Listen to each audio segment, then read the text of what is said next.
Bismillahirrahmanirrahim. Alloh taolo maqtovlar janob payg'ambarimiz Muhammad sallallohu alayhi vasallamga salom, salovatlar bo'lsin. Hurmatli musulmon bir tuğanlar, Alloh taolo yer betini adam balaсын jaratgandan keyin аларды жөн гана таштап койбостон, аларга элчилерди жиберип, жана китептерди түшүрүп турган. Максат адамдар Аллах тааланын жалгыз өзүнө сыйынулары үчүн. Мына ошол Аллах таала жиберген элчилердин, пайгамбарлардын бири Ибрахим алейхиссалам болгон.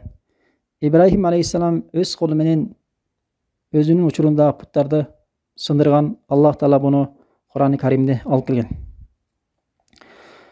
Мына ошол Ибрахим алейхиссалам дини көп заманга чейин сыйынылып, адамдар Аллах тааланын жалгыз өзүнө сыйынып, ширктен баш тартып, бир топ заманга чейин, убакытка чейин сыйынып турган дин болгон.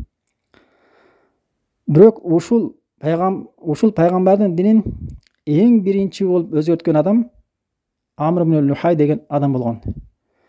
Пайгамбарыбыз саллаллаху алейхи вассалам Абдул Аббас риваят хадисте Ибрахим алейхиссаламдын динин эң биринчи өзгөрткөн адам ал Амр ибн Лухай болгон деп айткан. Бул хадис Табараниде келет, 10808 номерде хадисте Албани сах деген.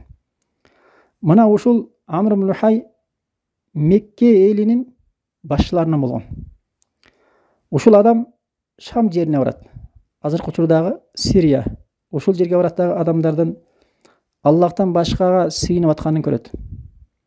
Тактап айтканда адамдардын Аллахтан башка буттарга сыйынып атканын көрүп, эмне үчүн буларга сыйынып атасыңар деп сураганда алар: биз бул буттарга сыйынабыз, алардан тилек кылабыз, дуа кылабыз, алар бизге жооп берет, мындай пайдасы бар, тигиндей пайдасы бар деп айтканда, Амр ибн Лухай ошолордун айтканын туура көрүп, ошолор сыйынып жаткан буттардын бирин Мекке жерине алып келип, мына ошол Мекке жерине алып келип тургузуп, адамдарды ошого сыйынып чакырат.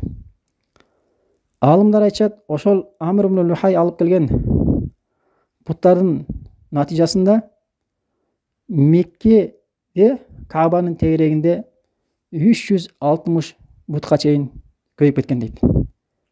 Кээ бир алымдар айтышат, жада калса буттар ушунчалык көбөйгөн, ар бир адамдын үйүндө сыйына турган буттар болгон дейт. Бирөө бир буттан ден соолук сурайт, бирөө башка буттан бала сурайт, бирөө башка буттан рызкы сурайт. Мына ошентип ар кандай нерсе сурала турган буттар аябай көйүп кеткен дейт. Аллах таалага сыйынып ташталып, Аллах таалага шерик кошуп, мына ошондой буттарга сыйынып кеткен дешет.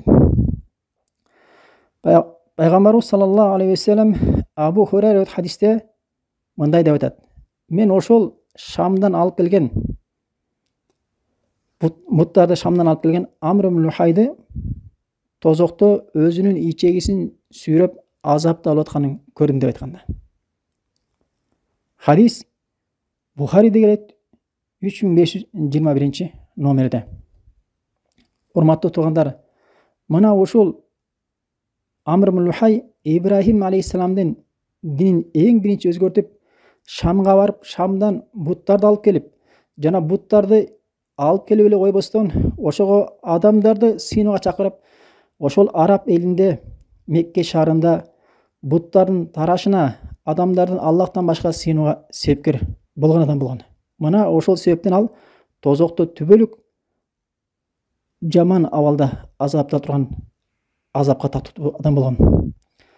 Ошондон азыркы учурда биз дагы Аллахтан башкага сыйынып калган өтө сак болобуз керек, урматтуу туугандар.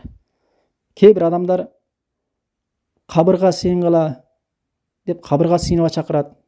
Кээ бир адамдар баланча жерде баланча мазар бар, ошого сыйынгыла деп ошого чакырат. Кээ бир адамдар баланча атабыздын күрмөсүнө баргыла, ошол жерден дуа кыла, тилек кылып, ошого чакырат.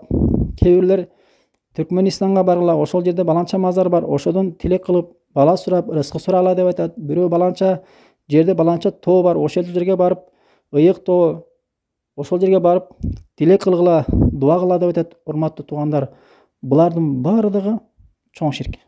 Адамды ыймандан, исламдан чыгара турган чоң ширк, урматтуу туугандар. Аллах таала бизди ушундай нерседен кайтарбады беле. Куранда жүздеген аяттарда Аллах таала бизге айтып кеткен. Ошол аяттардын бири Уабудуллаха ва ла тушрику биги шайя. Аллах Тааланы жалгыз гана өзүнө сыйынып, ага эч нерсени шерик кошпогула деп айткан, урматтуу туугандар. Ошондуктан биз Амр ибн Лухай сыяктуу, же болбосо андан башка да ширкке чакырган адамдар сыяктуу, же ширкке чакырган адамдарга алланган адамдардан болуп калбаш үчүн, урматтуу туугандар, ислам динин шариатыбызды мыкты билишибиз керек. Жана ошондой чакырткан адамдардан өтө сак болубуз керек.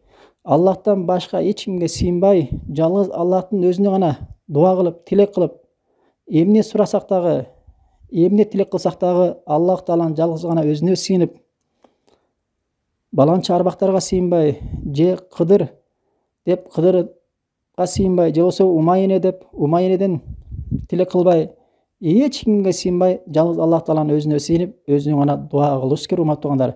Пайгамбарыбыз саллаллаху алейхи ва саллям жалгыз ушул нерсеге чакыруу үчүн жиберген, урматтуу туугандар. Ал эми кайсы бир адам ширкке чакырган болгон болсо, же бир ширкке себепкер болгон болсо, анын азабы туура Амр ибн Лухай сыяктуу азаптарга түшүп калышы эч кандай күмөнсүз нерсе, урматтуу туугандар. Аллах Таала бардыгыбызды туура жолго салып, Аллах Таала жолукканда тавхидтин үстүндө, имандын үстүндө, сүннөттүн үстүндө жолугуу насип кылган болсун. Баракаллаху фикум.